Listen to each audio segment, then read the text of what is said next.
సిద్ధం. ఇది ఒక కథ. ఈ కథ మనకిచ్చే సందేశం ఏంటంటే, ఏదీ స్థిరంగా ఉండదు. ప్రకృతిలో ప్రతిదీ మారుతూ ఉంటుంది. మనం చేసే ఉద్యోగంలో పరికరాలు మారిపోతుంటాయి. ఆ పరికరాలతో పాతైపోయి కొత్త పరికరాలు వస్తుంటాయి. ఆ పరికరాలను మనం వాడటం నేర్చుకుని మన అభివృద్ధికి, మన పనిలో చాతుర్యతని పెంచుకోవాలి. కానీ నీరసించకూడదు. అయ్యో కొత్త పరికరం వచ్చిందే అని విచారించకూడదు.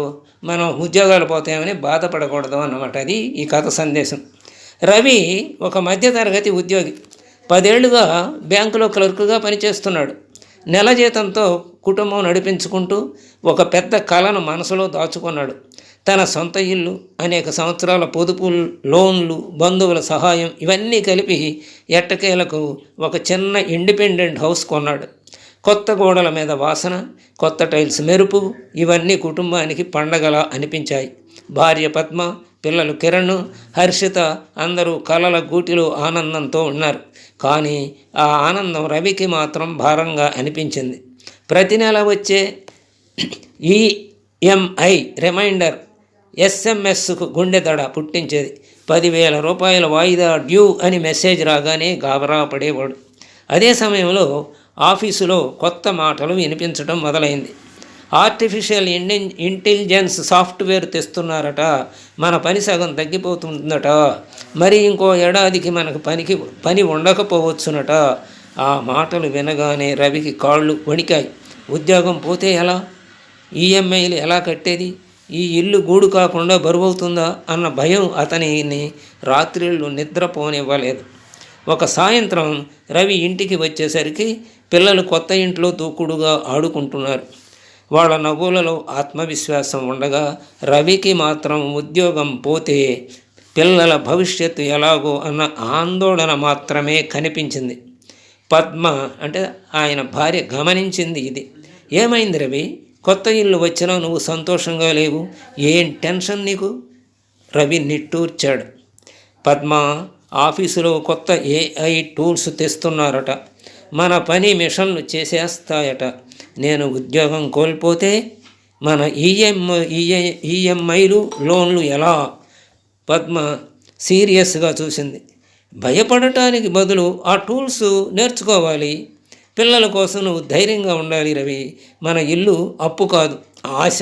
దాన్ని కాపాడేదే నీ ధైర్యం. భయపడటానికి కొన్ని రోజులు గడిచాయి. ఒక మధ్యాహ్నం రవి ఇంటికి రాగానే పద్మ ల్యాప్టాప్ ముందు కూర్చొని ఉంది. ఏం చేస్తున్నావని అడిగాడు. పద్మ చిరునవ్వుతో చూపించింది. హర్షిత ప్రాజెక్టుకి సహాయం చేస్తున్నాను చూడు. ఈ ఏఐ యాప్లో 2 మాటలు టైప్ చేస్తే వెంటనే డిజైను, డేటా, సైడ్లు అన్నీ వచ్చేస్తున్నాయి. రవి కళ్ళు పెద్దవయ్యాయి. అంటే ఇంత సులభమా? అవును అంది పద్మ. చూడు రవి, ఈ ఆర్టిఫిషియల్ ఇంటెలిజెన్స్ మన శత్రువు కాదు. వాడటం నేర్చుకుంటే మనకే లాభం. నువ్వు ఆఫీసులో కూడా ఇలా వాడుకుంటే పని సులభమవుతుంది. నిన్ను రీప్లేస్ చేయదు, నిన్ను మరింతగా బలపరుస్తుంది.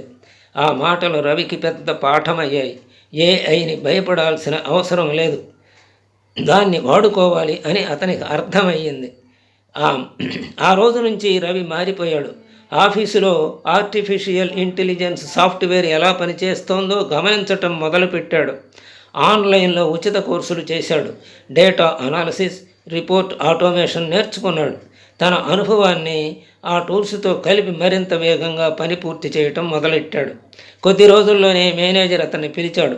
రవి, నువ్వే మొదట్లో భయపడతావు అనుకున్నా, కానీ నువ్వే ఈ టెక్నాలజీని చక్కగా వాడుకున్నావు అందరికంటే బాగా. నువ్వు ఇప్పుడు జూనియర్లకు ట్రైనింగ్ ఇస్తే బాగుంటుంది అన్నాడు. అంతే, రవి ముఖం మీద చిరునవ్వు మెరిసింది.